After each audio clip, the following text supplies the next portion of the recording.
Thank you. So I'm going to do a couple of things at the front end just to give us a little context. So the way that we're going to frame today is going to be a little bit more front-ended,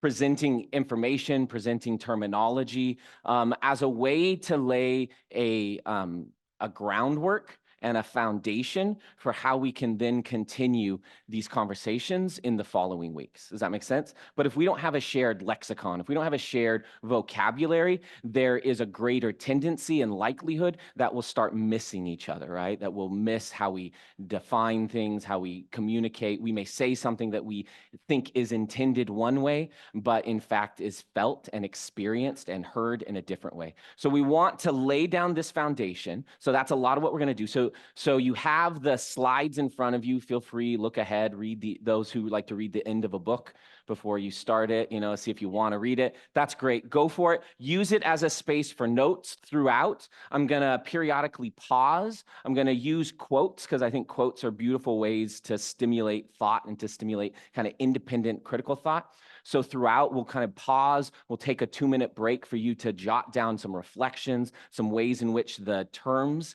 that we've been discussing might illuminate or expand on what you're hearing in that quote and so forth. So it's not just going to be all me talking at you the whole time, but it's going to be a lot of me talking at you. I might solicit some responses, but we're not going to do much interpersonal communication today. And that's intentional because right now our goal is really to try and get through a good portion of ideas so that we have the rest of this week to work them out individually, right? And so I encourage you, if you're here with somebody else or of other people here throughout this week, continue expanding the conversation. But today's less about conversational learning and it's more about gathering the content so that we can do something with it throughout the rest of the weeks. Does that make sense? Great. The reason why I am so honored and encouraged to be in this space is because I believe that faith is on the forefront of what's happening right now in our world and in particular in our nation.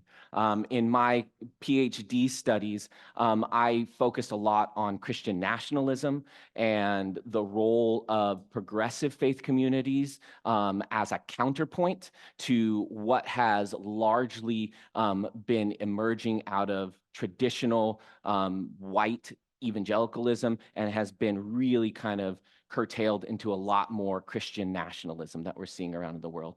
And I believe that there's a reason for that.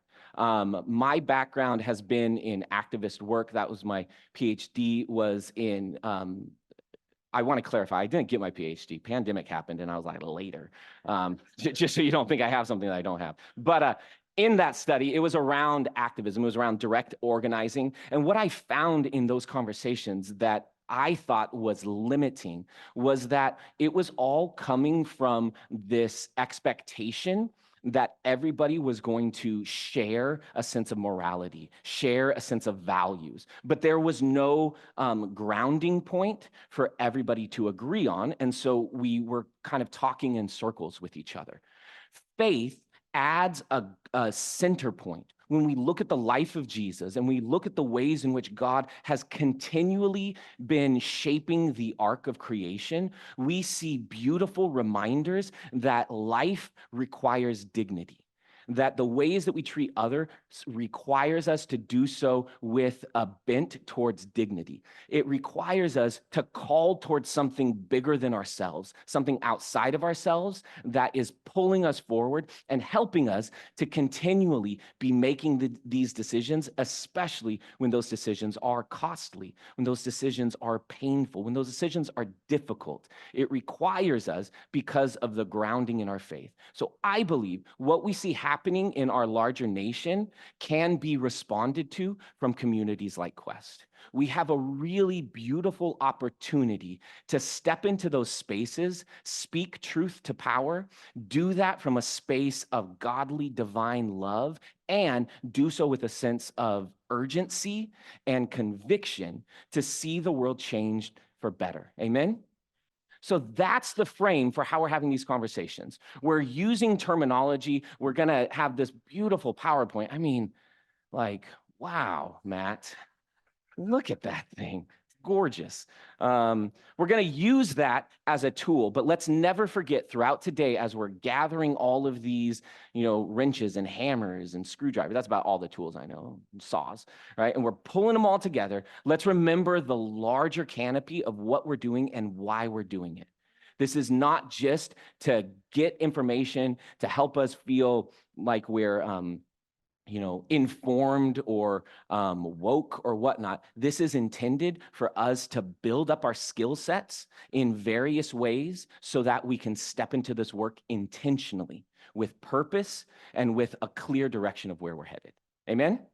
Amen. So to start this off, I want to just invite us into a reflection. I understand that this is kind of small, so you can see it on your page, but I'll read it for you as well. So on your piece of paper, you should have a little a set of lines on the side there where you could write this. I want you to think about these two conversations, talking about race and talking about racism.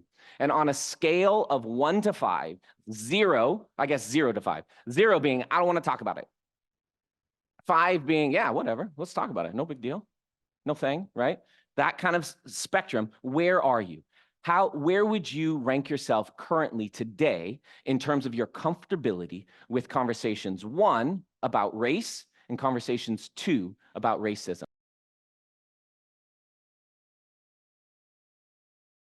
Excellent. So we're going to continue moving. You can, if you're still writing, that's excellent. But my encouragement is by the time we're done today, I want you to go back to that Likert scale, right? I want you to go back to that sort of reference point and see what has shifted, if anything has shifted, and in particular, try to note how it's shifted. Why has it changed for you? Have you moved more uncomfortable or more comfortable, and why? Was there something that maybe helped you feel like you had some handholds to move towards comfort, or was there something that really made you uncomfortable in how we talked about it? Does that make sense? So we're using this as a good gauge to check in with yourself because we're not going to do a lot of interpersonal conversations. So I want you to do some of that conversing with yourself. Good?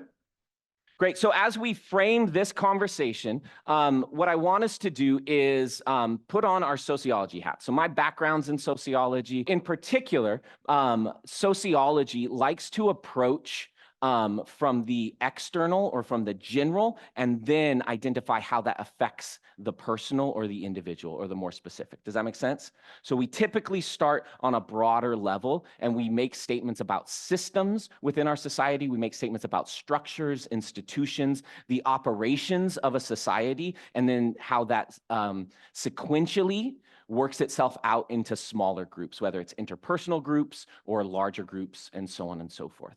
So when we talk about race, then, we speak about race from a larger systemic process. And in particular, we use in sociology typically a text by 2 authors, Michael Omi and Howard Winott, called Racial Formation. And they make the claim that race, and this is corroborated now for many years by many other researchers, that race is not biological, but it is socio-historical. Does that make sense? Race, while it uses phenotype being those physical characteristics, hair, skin color, facial, and so on and so forth, all of those are actually indicators of how our society and our history has defined the particular ways in which people present themselves. Does that make sense? So in this regard, let me read this. Racial categories and meanings of race are given concrete expression by the specific social relations and historical context within which they are embedded. What this means is that race is ever evolving in terms of how we define it, in terms of how different people are categorized.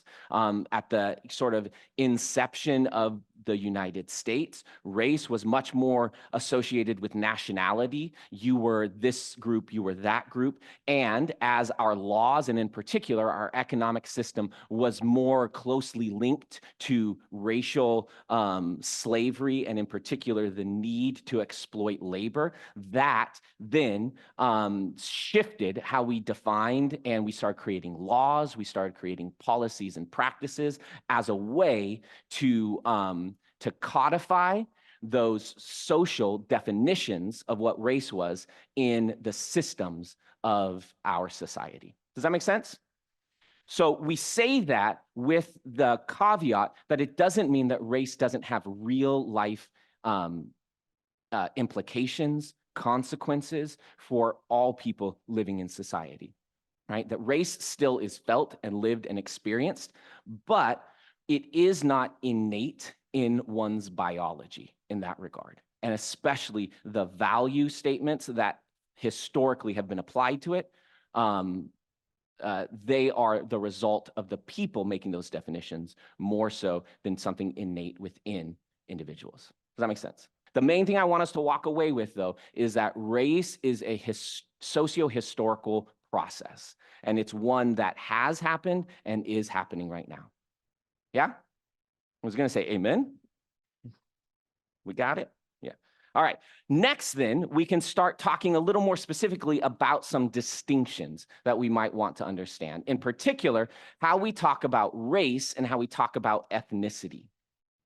Now, we understand that these are going to have overlap, right? Nothing is ever rigidly independent from each other. Everything has overlap. Everything has interconnected qualities. One facet feeds into another, and so on and so forth. But generally, and the reason why we make these distinctions is so that we can understand where something is taking place. In particular, as Pastor Gail talked about, where the need is happening. Is it happening in something cultural that's not being honored, or is it happening in the ways in which particular bodies are being viewed? Does that make sense? So we can think about race as referring to different types of human bodies, culture or ethnicity referring to common shared cultures. And again, those have a great deal of overlap, but they do have distinct ways in which they take space within our society. Great. How are we feeling with those two concepts right now? We're warming up, yeah? Good? All right, what I'd like us to do is understanding how we would then distinguish or clarify our conversation about race as a socio-historical concept, that there's a distinction between race and ethnicity. I want you to take a moment and think about this quote by Toni Morrison. In this country, American means white. Everybody else has to hyphenate. I'll read that one more time. In this country, American means white. Everybody else has to hyphenate. Let's take 2 minutes. And what are your initial thoughts when you hear this quote? And then not just your initial broader thoughts, but how does this apply to you? What does this mean for you in terms of how you relate and interact in society? So that's just starting it. Again, I'm fighting my natural tendency to ask questions, but I want to be truthful to what I stated. So I'm trusting that we had some good reflections. We're warming up that critical thinking process that asks us not just to absorb, but to engage with what's being presented to us. So we're going to continue in that process then. We're going to move on to some more fun terminology. In particular, if we're talking about race as this socio-historical process that has been, in particular in the United States, driven by economics, driven by power, and driven by whiteness in particular, European Western whiteness, to shape and to define categories of race, then we want to understand what are some of the mechanics that were used in order to make that happen and that are continually being used to perpetuate that and sustain those particular categories and understandings. And the term that we would use is this beautiful term called racialization. How many have heard this term before? Kind of, yeah, it's out there in our description. I just want to note from our sociological context, we're going to talk about racialization as this process by which racial identities and categories are created and ascribed, given meaning, right? That there's a particular action that somebody does, and racialization is the process of then saying, oh, that's because they are, ... Does that make sense? It's saying that particular behaviors must have some fundamental racial component to them, whether that is because of biology, the sort of false assumption that it's from a biological reason or whether it's from a cultural reason. We're ascribing a racial meaning and understanding to things that previously did not have those racial meanings or understandings to them. Some ways that we understand this is racialization requires some form of dehumanization. It requires taking a complex expression and flattening it. There's a really great TED Talk called The Danger of a Single Story by Chimamanda Adichie. If you haven't watched it, I highly recommend it. And one thing that she says is she's like, the problem with stereotypes is not that they are untrue, but that they are incomplete. They make one story the whole story of a people. And that is, I think, a good kind of example of what we mean when we say racialization, and in particular, this act of taking the complexity of a human and reducing it to a racialized meaning. When we do that, then people are seen more as the idea and the perception more so than their individuality, right? Now, this doesn't mean that there aren't shared practices, there aren't shared experiences and understandings, but it does mean that we have had and have a tendency in the United States in particular to racialize things that make us uncomfortable. And in doing so, then overlaying that lens of race to try and distance ourselves from the discomfort of it. This is, again, an ongoing process, and it links to, or it comes from, two particular concepts. One is this idea of biological determinism, and the other is polygenism. So biological determinism is the belief that behavioral norms, economic differences between human groups are fundamentally inherent. They are inherited by your ancestors, and as such, you can't do anything about it. It's just who you are. We understand it's not innate in our biology. It's the result of the external factors influencing or showing us particular pathways that we have to move into. Additionally, and this is important in particular because this is how we got where we are. There was a particular scientist, we would call him a pseudoscientist because we don't like the things that he did, Samuel George Morton, who wrote a book called Crania Americana. Has anyone heard of that before?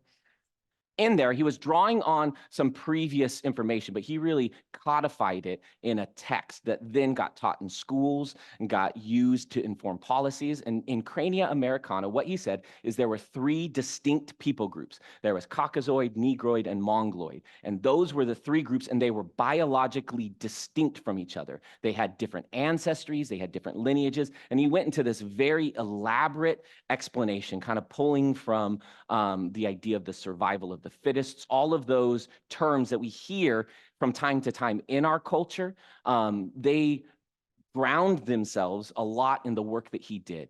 And it's notable because then people started making policies as a result of this. The Indian Removal Act was a result of biological determinism that said these people are savage, inherently biologically savage, and they need to be removed and taken care of by the civilized white people that are stepping into this space.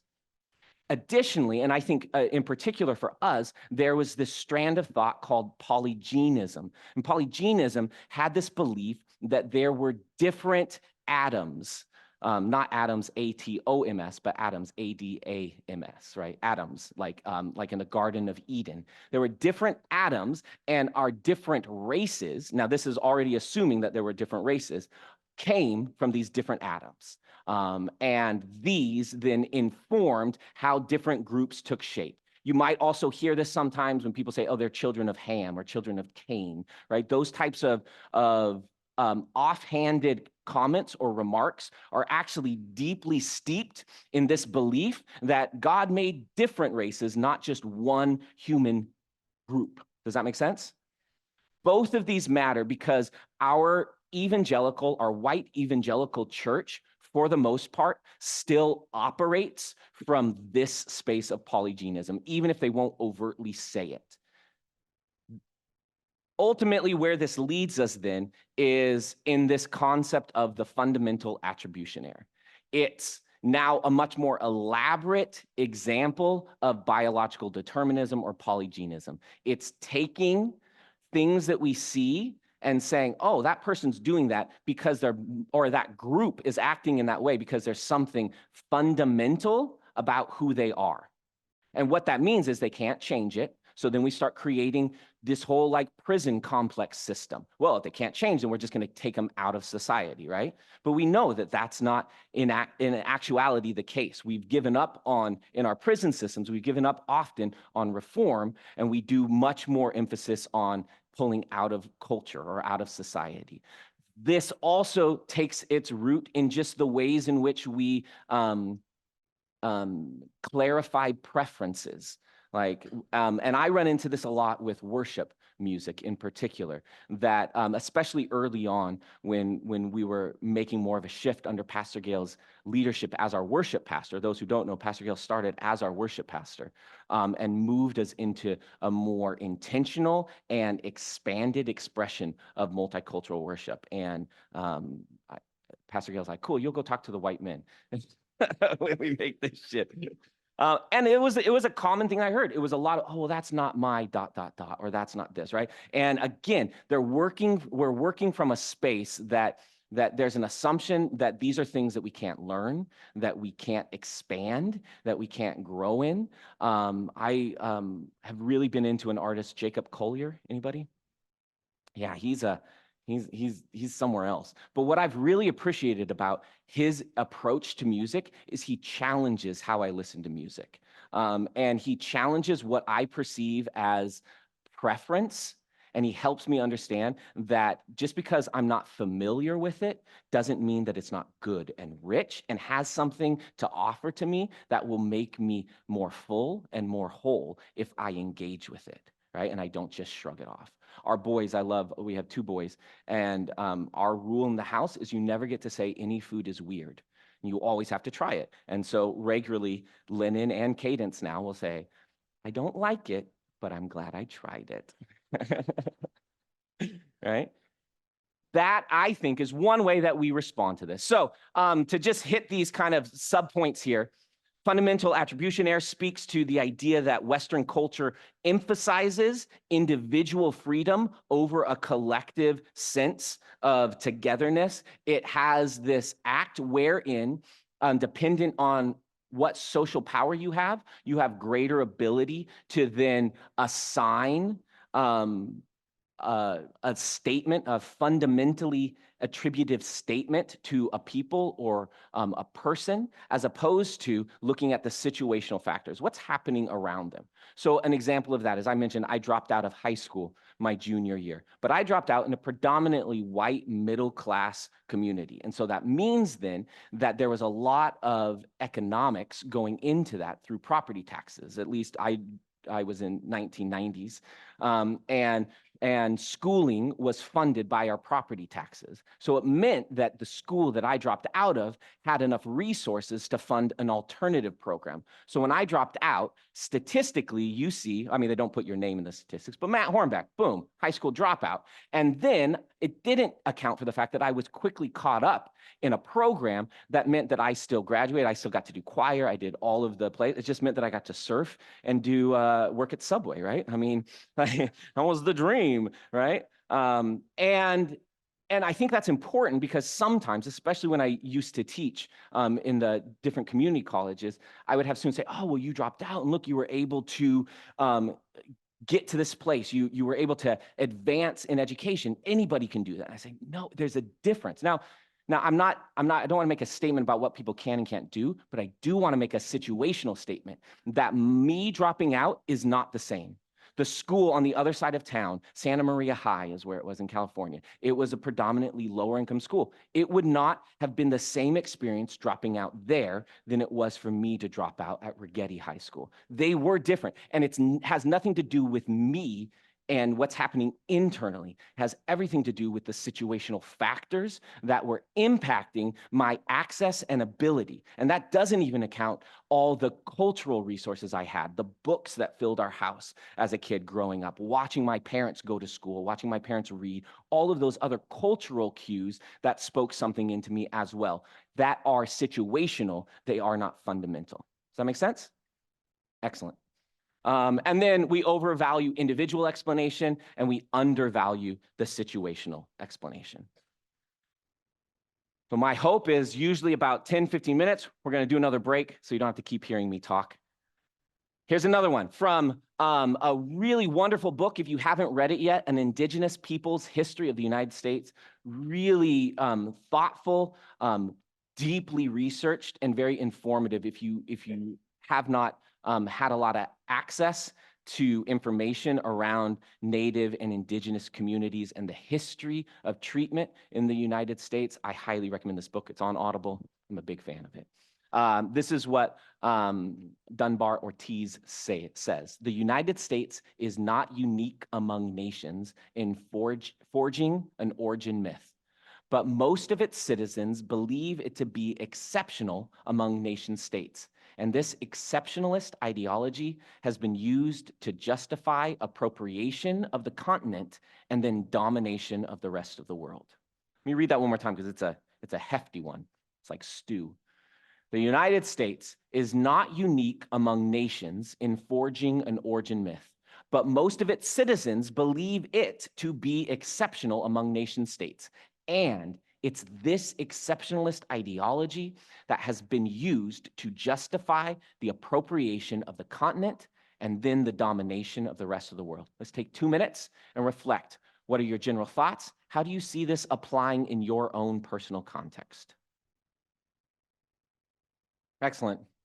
Take a minute if you need to shake your joints or whatever, right? I know we're at about the 20-minute mark of just talking at you. So if you need to shake a little bit, we're going to move this conversation now to the present. So if we looked a little bit at what is that socio-historical context, we understand that throughout our history, United States, relatively speaking, a very young nation, right? We, especially when compared globally, we're exceptionally young, and yet we've packed a lot into our history, and much of that has been formed, framed, and responding to understandings of race within our society. This then leads us to what's happening presently. And in particular, what we know is happening presently is that there is inequality within our society. There are people who have access and people who don't. And if we deny that, then we are not looking, right? As is spoken. We are not noticing what's happening in our world. And the truth of the matter is, if you're here at Quest, and you're here at our Faith and Race preliminary session, I probably don't have to convince you too much of that. Is that fair? Right? We see it present. And in particular, we see very consistent links between race and inequality within our society. And we could kind of go in a much deeper dive if we wanted to into all the different ways in which that has systematically walked itself out. A great documentary based on a book called White Like Me by an author, Tim Weiss, I think would be a great reference, but it's also a documentary, so you can maybe access it in a different way. And in particular, he does an excellent job of walking through particular moments in our history as a nation that have added and bent our inequality in racial ways. And so while I'm not going to go into all those examples, I highly recommend checking that out. Look at all these reading lists I'm giving to you. Additionally, if we understand social inequality, then we also understand social equality and, in particular, social equity. Equality is not as a whole society, it's not always what we're looking for. Often we're looking for just. We're looking for ways in which there is fairness within our society, and the ways in which equity accounts for the variations of people and people groups. How many have seen, there was a graphic that has cycled around, I probably should have grabbed it, so apologies for that, but it's it kind of compares these different ideas. And one of them being that there is social equality, is that everybody has a box that they can stand on and they can see the baseball game. But you have a really tall person, and a short person, a medium-sized person. And the truth of the matter is, if it's all the same box, it doesn't necessarily mean that everybody's going to see over the fence. You have social equity that is responding to the differences. This group right here needs more resources because they have systematically been denied those resources. And if the goal is the fairness that everybody gets to see what's going on, then we have to give different responses to different groups of people, especially if we're understanding the history that has led to that deep inequity and inequality within the groups.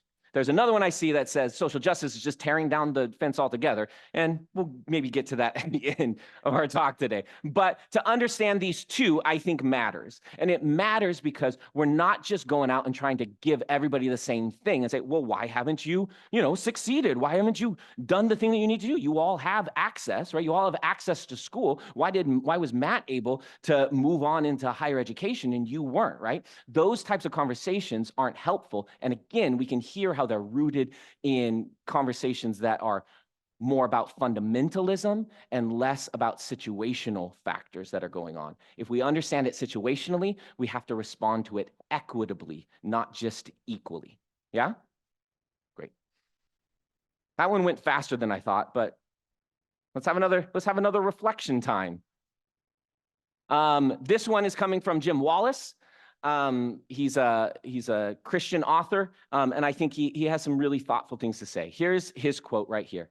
There's no more central theme in the Bible than the immorality of inequality. Jesus speaks more about the gap between rich and poor than he does about heaven and hell. I'll read that one more time. There's no more central theme in the Bible than the immorality of inequality. Jesus speaks more about the gap between rich and poor than he does about heaven and hell. Excellent. So social inequality gives us a way to talk about the differences of experiences, in particular around people groups. We're not really going into it today, but this is a difference, and I had this a lot with students. What's the difference between a stereotype and a generalization? Stereotype, I think, is really well articulated through Chimamanda Adichie's quote. Generalizations are saying we still look at patterns, and we still look at trends, and we still make generalized statements about people group because that's how we can notice the impact of policies and practices within our culture for different groups. Groups do not experience education the same. Groups do not experience healthcare the same, right? There are differences, and it is through our study of those differences that we can articulate how inequality takes shape within society. So inequality is this big canopy that we have that describes what's going on in our culture or in our society. We then use the term oppression to say, well, what are now the mechanics? How is it working itself out within society? So when we talk about oppression, we talk about it in two fields. One of them being the features. How do we define or describe what oppression is so that we can recognize it when we see it?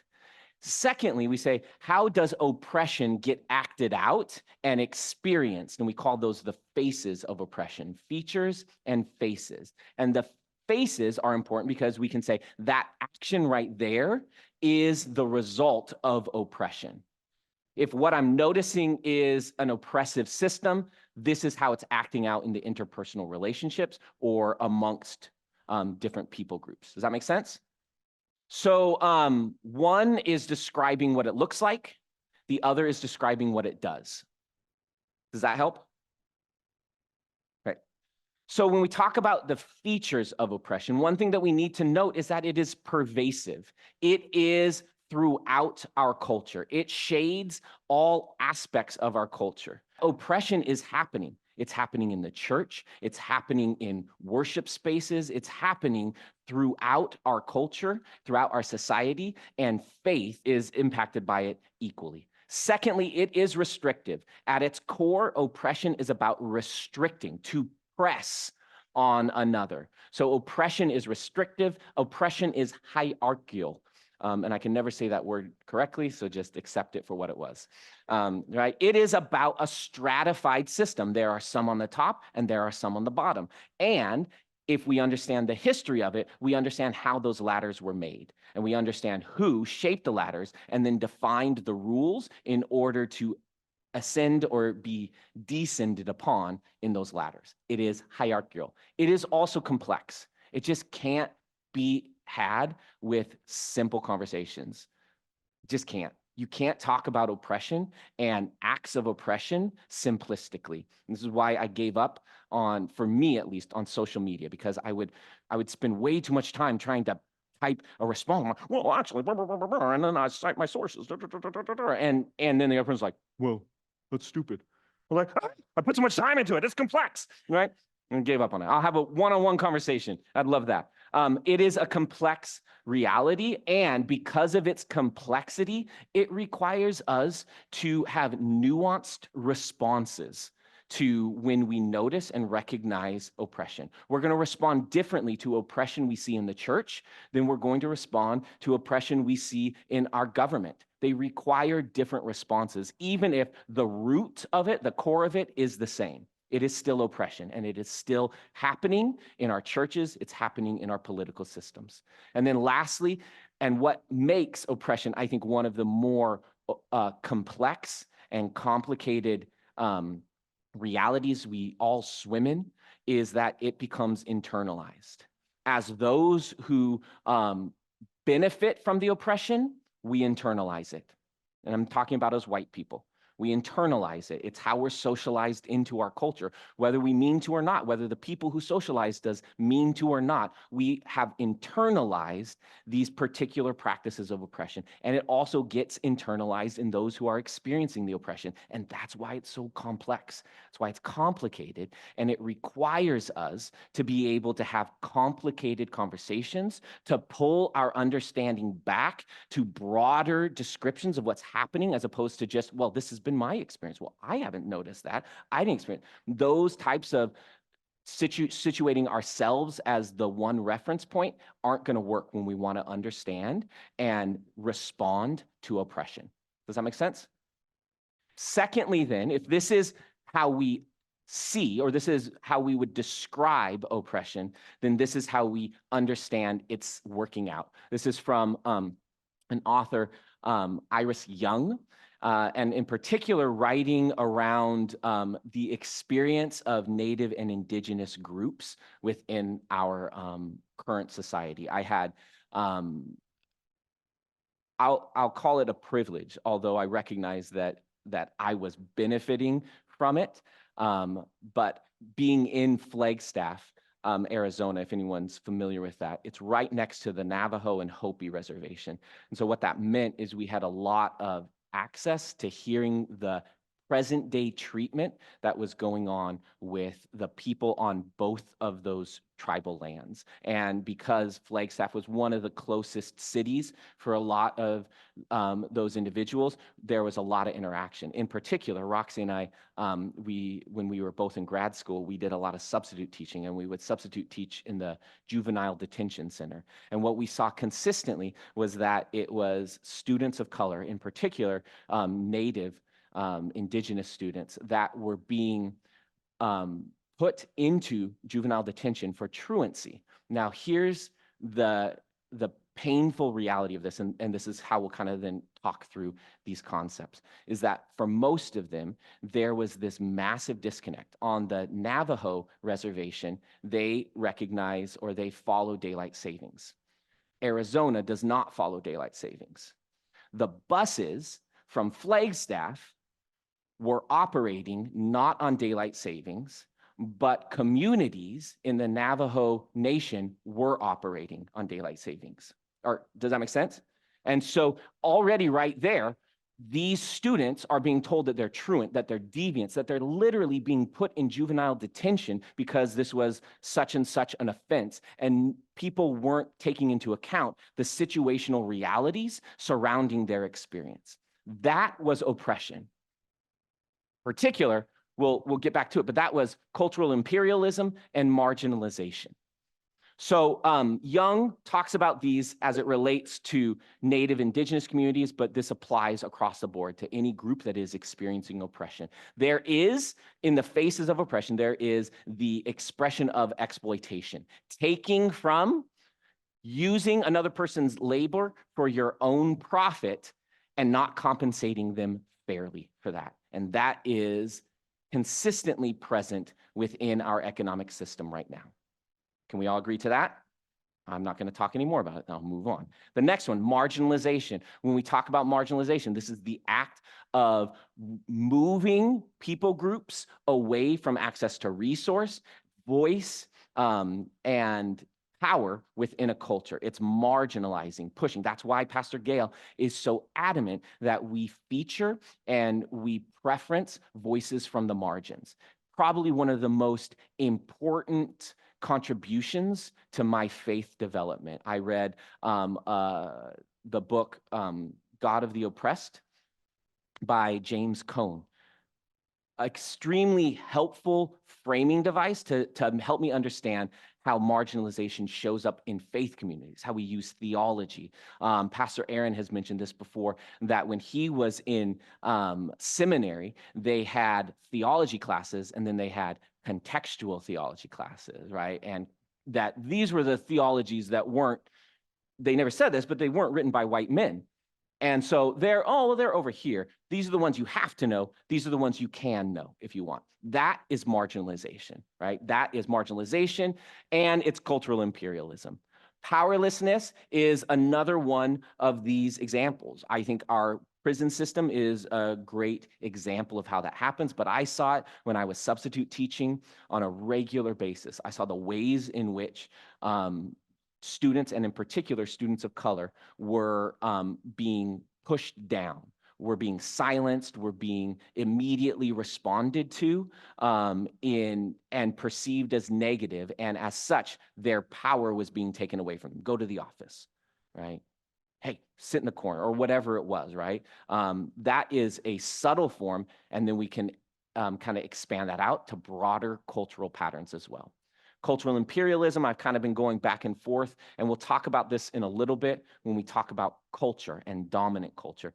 But the essence is it's elevating particular expressions as more valuable and more important, and those expressions have a racial connotation to them. These are expressions that come out of whiteness or white dominant culture, and as such, they're seen as more valuable and more important in society, whether it's the way that you dress, whether it's the way that you wear your hair, or whether it's the way that you talk or express yourself within particular settings. Oh, that's not professional. That whole term professionalism has deep roots in this idea of cultural imperialism, right? Professionalism says you need to act white. And if you act white, then we'll see you as professional, and then we'll give you some access, right? Lastly, there is violence, and this happens on a regular basis. And yeah, and we just need to recognize that some of these, because they have a more amorphic quality to them, they may not feel as visceral, but all of these add into the acceptance of violence. Think about the responses that you might have heard during the conversations around George Floyd's murder. The responses to that violence are the result of a culture that makes excuses for why that happens.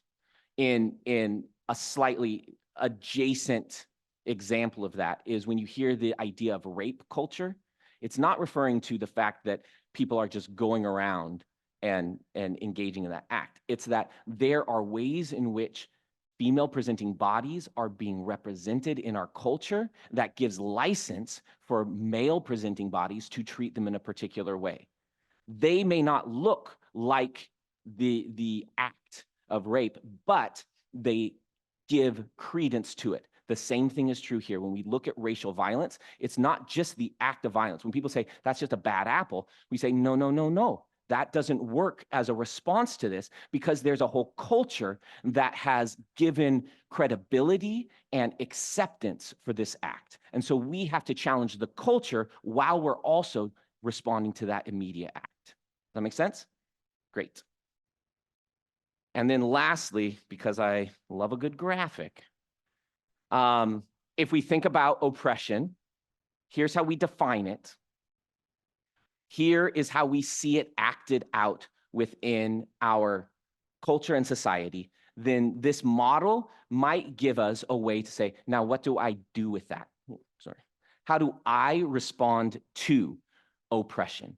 Both oppression that I may be experiencing, oppression that I may be complicit in, or oppression that I'm witnessing happening around me.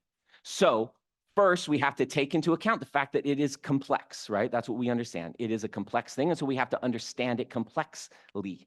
So for me, I had to ask a real honest question when we started doing more gospel music, and I was so unfamiliar with it, and it felt uncomfortable to me. I had to ask myself a question: what's going on here? Because there's a particular attitude, and it's not enough for me just to say, oh, well, that's not my style of music. That makes sense? That's not adequate. That doesn't work. I have to now start looking. And then I started realizing, oh, I grew up in contexts that never presented this music to me in a way that I could understand what it's telling me, what it's showing me, what I'm missing from my faith when I don't engage in gospel music. We had the church that I was at when I was in high school had a worship leader search. And we hired a Black man, Stefan, a wonderful man. And I, as a youth, was part of the hiring committee because they're like, oh, let's bring a youth in there. And when he came to interview, he was playing music, and it had richness that now I recognize as very much rooted in Black gospel music. He was hired, and all that music went away. And then he lasted for about 3 years and then moved on to another place, right? That's important to note, because for me, if I didn't take the time to investigate it, I wouldn't understand. I'd say, oh, well, he just moved on to another job or whatnot, right? The institution impacted me as an individual, and because it was something that I was just swimming in, like a fish in a fishbowl, I was unconscious to it. And yet, it still manifested in how I believed about things and how I acted in society. Does that make sense? So we can use this as sort of a reflective tool to say, okay, I didn't like that type of food. Why? And you can start walking through that, and we can start investigating it and using it to then do real purposed, intentional reflexivity. How is this going to help me shift so that I can be in spaces that are diverse and not cause harm, or at least work towards not causing harm? Does that make sense? Right, let's do another reflection. This one is from a Brazilian pedagogist, so an educator in Brazil, primarily in like the 1960s, Paulo Freire, and from the book Pedagogy of the Oppressed. Highly recommend that one as well, but it hurts my head sometimes. His statement is this: the oppressor's tranquility rests on how well people fit the world the oppressors have created and how little they question it. I'll say that one more time. The oppressor's tranquility, or peace, right? Comfort, rests on how well people fit the world of that the oppressors have created and how little they question it. Let's take 2 minutes. Perfect timing. We're going to use that as our callback. Thank you. I'm going to skip past this next slide. You'll see it on your notes page. It's just kind of expanding what we've been talking about with dominant culture. The thing I want to note is that in the United States, dominant culture is deeply woven into whiteness, and this is important. And it just bears noting. Whiteness and dominant culture are bosom buddies. Like, was that Tom Hanks? Anyway, was that a callback? Nobody knew. All right. All right. So from dominant culture, we understand that then what comes out of that is privilege. And this should be logical, right? We should understand why this takes shaped. Because if a culture has been shaped in such a way so as to privilege particular expressions, attitudes, behaviors, cultures, and so forth, then it is inevitably going to privilege the people who act and who participate or who express in those particular ways. Does that make sense? This is why, and we'll talk about this again a little bit later, but this is why we have a term called white privilege. Privilege does not mean that you don't do work. Privilege means that you have a different access point and you have different resources behind you to impact the work that you do. Early on, one of our first Faith and Race, Quester, who's still a part of Quest, Jason Russ, gave a great example. I'd love to just borrow it and use it right here. He big bike rider, cyclist, for those really into it. And he was talking about how he would constantly be riding to and from work through the downtown area, kind of by the waterfront area. That's going away. So if you're new to Seattle, you might not know what I'm talking about, but it's sort of on that area right there. And in particular, he would always drive by this building that had flags just hanging out there. And it was a rough bike ride for him. He would just constantly be riding it and just be real exhausted. And he said one day he was riding, he was like, oh my goodness, I'm amazing. Look at me. Woo. All the work has really paid off. You know, I've really done it, because look how easy this is for me. It feels less arduous. There's less resistance. I'm just kind of zipping through stuff. And then he went by the building with the flags and he saw all the flags were blowing in the direction he was biking. Doesn't mean that he wasn't biking. And it doesn't mean that he wasn't on that bike every day to get to work, but it does mean that there was some wind behind him that was pushing him, that was easing the resistance, that meant that he could let up a little bit from time to time and still get where he was going at a quick, fast rate. This is what we mean when we say privilege. Me dropping out of high school meant that I had wind behind me. Didn't mean that I wasn't doing anything, right? I still went to school. I still turned in papers. I still did the things that I needed to when I started going back to college. But there was wind behind me, and that wind had an impact. And if I ignore that wind, it means that I am missing important parts of the conversation around the complexity of how we exist in this space right now. Does that make sense? Doesn't mean that it minimizes what I do, but it does mean that it situates it appropriately in the context that it belongs. And that context is one of privilege. And that privilege means that I access the societal norm. Whether I want to or not, I access the societal norm. When I walk into stores, I access the societal norm. People look at me differently when I walk into stores than when other people walk into stores. I am experiencing the world based on the societal norms that are set up to give me privileges. I am also experiencing those privileges even when I don't recognize it. These privileges become invisible, right? Like that guy there. Oh, I'm privileged. I can't see, right? We just don't always see that it's happening. And sometimes it takes other people speaking and telling us that in order for us to recognize it. And this is important for us here at Quest, because we're going to be called out on our privilege. And that's not a bad thing. That's growth, right? It's a way for us to see what we may not have been able to see prior. And if we respond with like shame or even with an antagonistic response, we miss an opportunity to learn something from that. I had one of my professors in grad school, a Native American woman from the Navajo tribe, and I think I had made some statement. I was at her office hour, and I said, "Oh, it's going the way of the buffalo," and she's like, "Oh, Matt, like that's an inaccurate statement." And she starts telling me about how that whole conversation is steeped in this idea of like exploiting the natives, and in particular the fact that native populations have been very active in rebuilding the buffalo populations and rebuilding this resource that was such an integral part of their culture and religion and identity. And it required me to hear somebody telling me that so that I knew better and how to respond better. It didn't mean that I was a horrible person, but it did mean that I was unaware of what was happening.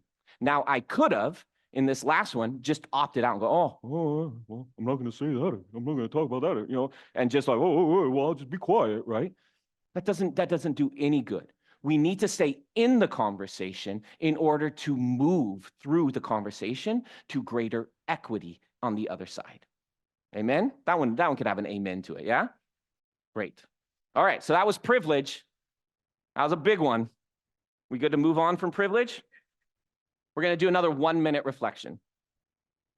This is from Noam Chomsky in an interview. He says, the more privilege you have, the more opportunity you have. The more opportunity you have, the more responsibility you have. Let me say that one more time. The more privilege you have, the more opportunity you have. The more opportunity you have, the more responsibility you have. Let's take a minute.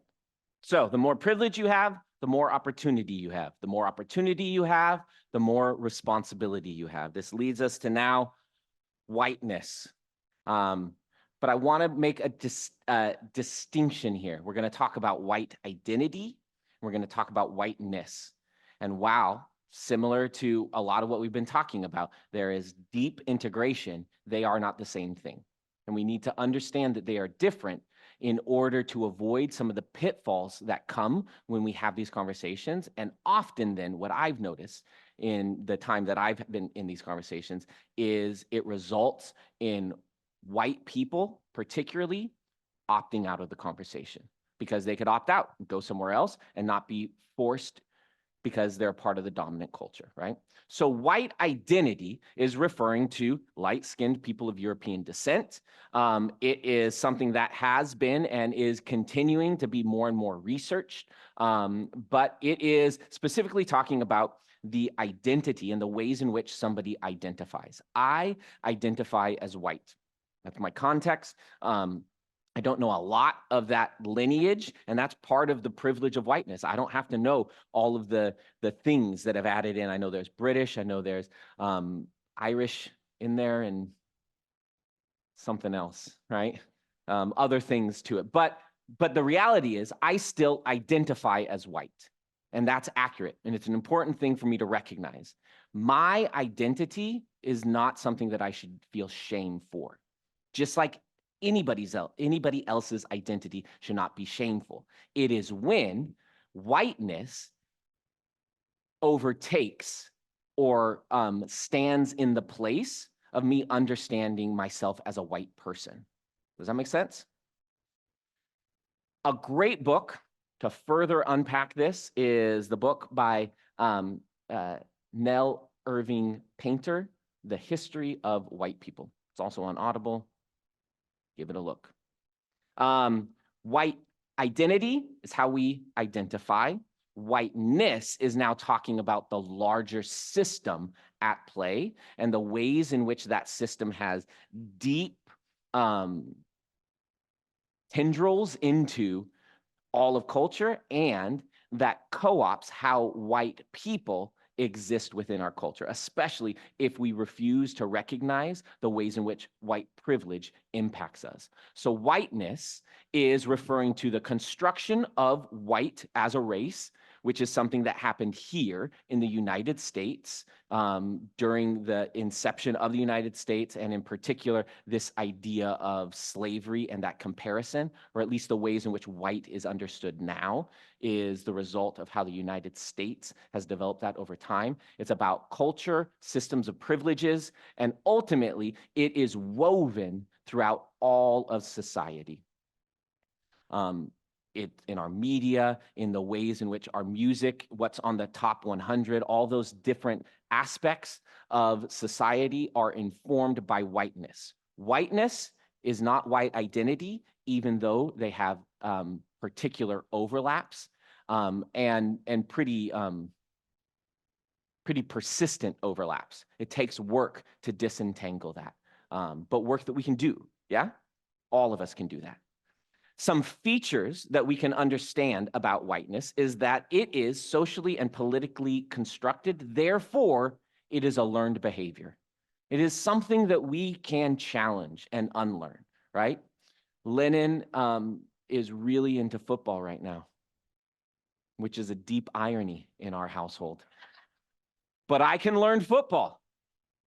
Now, that's sort of a silly example, but right, if we keep expanding on that, we see if it's a learned behavior, we can shift it. We can modify and we can augment how we respond to it. Whiteness is not about skin color, but it's about all of these ideologies, values. On our worship team, we hold time very differently. Our expectations of when we expect people to show up to things, there is an expansion of that because we understand that historically, this rigidity of time has often been one of the ways in which whiteness has exerted its oppression over multiple communities, like the example of the juvenile detention and the indigenous communities, right? That sense of tardiness has this connection to ideologies. It is also relational. Whiteness does not exist unless other racial identities and racial categories exist.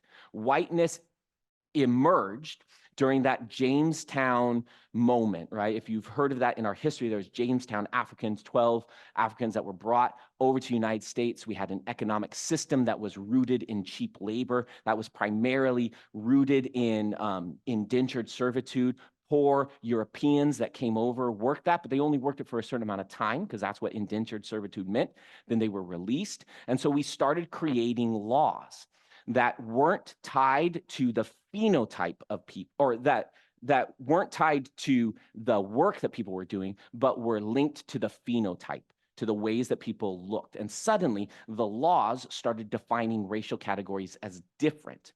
And whiteness emerged out of that. Blackness emerged out of that. Native indigeneity emerged. All of those different categories, as we understand them today, emerged from those responses to control and oppress groups. So whiteness then has its origination in an act of oppression and the creating of other racial categories so as to situate itself and those in the position of power in places of dominance, and then to codify that dominance into the whole system of society. Does that make sense? Whiteness is fluid, which means that it changes. If we look historically, that there was a long period when people of Middle Eastern descent were considered white. But as different types of immigration laws started emerging, their identity changed. Suddenly, they were no longer part of the white identity, and they were taken out of it. And that has been shifting and changing over time. Even the one drop rule that we had in the United States. All of those speak to the fluidity of whiteness, and in particular, the fluidity of those who have dominant control over society to define who's in and who's out. And ultimately, whiteness operates invisibly. It is invisible and often in a state of unconsciousness. The next slide, while, I put it together, so I like it. We're just going to note it. You all have it. This is just continuing it. It's saying whiteness. Now, what are some of the ways that we see that happening? I do want to read this quote because I think it's an important quote. It's by a sociologist, Charles Mills, and he asks this question. He says, how are white people able to consistently do the wrong thing while thinking they are doing the right thing? And his response from research, not just from his own musings, he went in and he did extended research studies, and he drew this conclusion. One's social positionality, meaning where you are in society, how you're perceived in society, influences the questions one believes are important to ask and the problems one believes are valuable to pursue. He goes on to say this: white ignorance involves not just not knowing, but also not knowing what one does not know while believing that one knows. That makes sense? I will read this one more time because I think it's an important thing for us to note.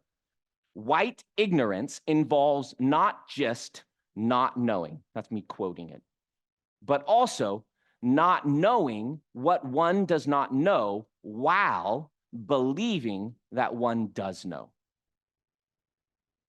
We run into this a lot. Oh, well, that's not blah, blah, blah, and then whatever it is. But if you don't know something, but you operate as if you do know it, you are less likely to respond in positive ways that shift the pendulum towards more equity, just fundamentally.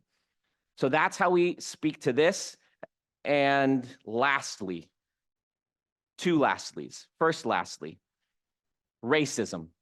This is where it leads us now. Racism stems out of whiteness because whiteness is about domination and control and creating categories so that those who benefit from whiteness are at the top of the hierarchy, and those who are not perceived as whiteness or defined as white do not get that access. Racism then is a system of advantage and oppression based on race.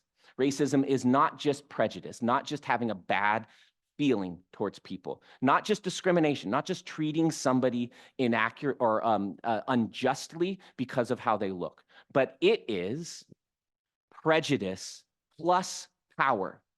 There has to be a power component, otherwise it's not racism. And this is what I often dealt with my students, was having this conversation.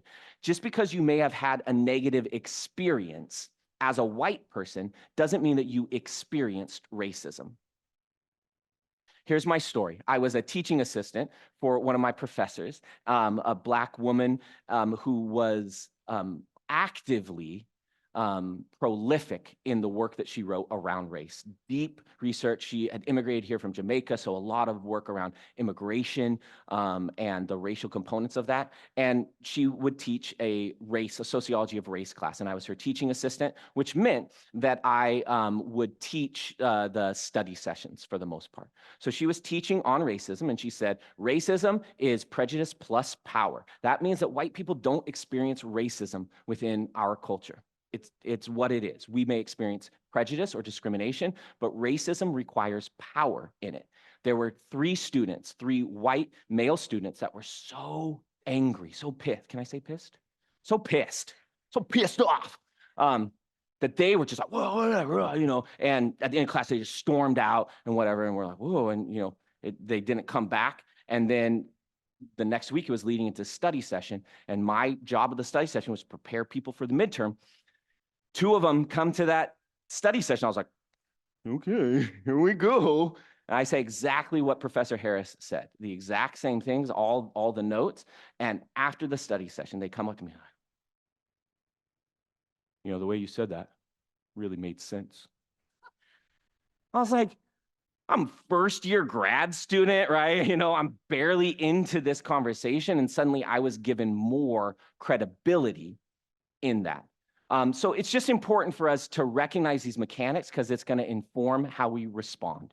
Prejudice, negative attitudes, power, authority to determine people's access or ability. Whew, 33, only 3 minutes over. I know, we covered a lot. I want to leave you with this. There's a great text. You can find it online if you type "Flipping the Script, White Privilege and Community Building." It's a really thoughtfully done handbook, so to say, to start doing that investigative process. It should be on your slide, so you should be able to access that. And towards the end of one of their chapters, they say one of the ways that we can engage not just in non-racist, which means I'm avoiding it, but anti-racism, which means I am challenging it and I'm going to work at breaking it, is that we have to look at it through this threefold process. The head, how are we building our understanding? Do some study. All of us can do study because we are all seeped in the culture of whiteness, whether we identify as white or not. Whiteness is saturating the culture that we live in. And so it's important for us to do study and to investigate that. If you want any additional resources, I'll love it. I love a good book and I love a good documentary. So I would be more than happy to send whatever you would like your way, matt@seattlequest.com. And I mean that .org, thanks, .com, because going profit, going public.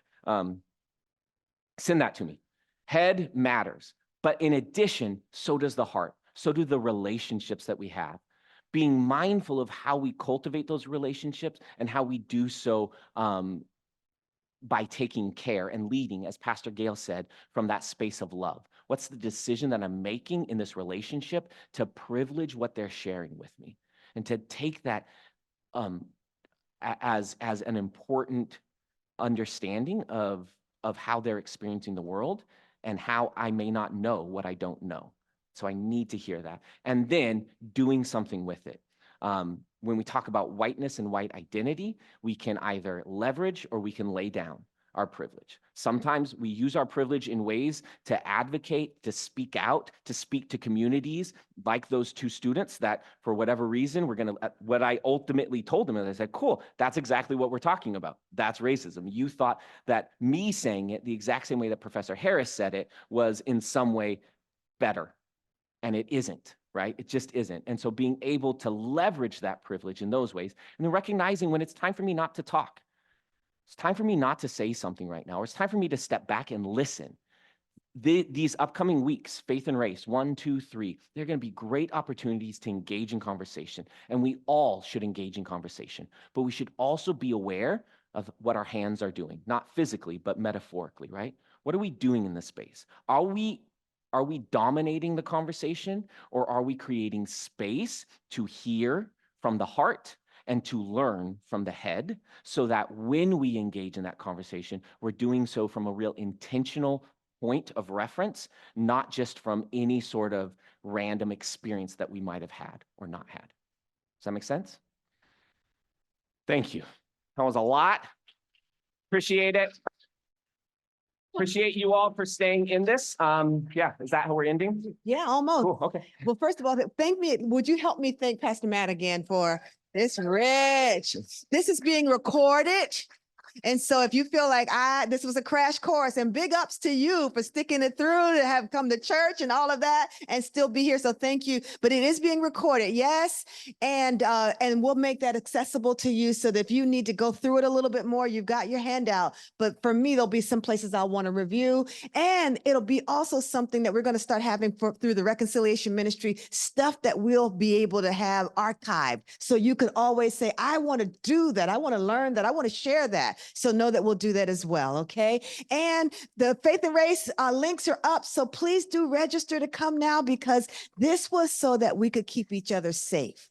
And I've done this for most of my life now, my adult life, and these reconciliation, faith and race gatherings can go south badly when people haven't had this opportunity. So we're a different type of church. And I hope you know that what you've just experienced together is preparing you for our work together to be a place where everyone belongs. So Pastor Matt, thank you so very much.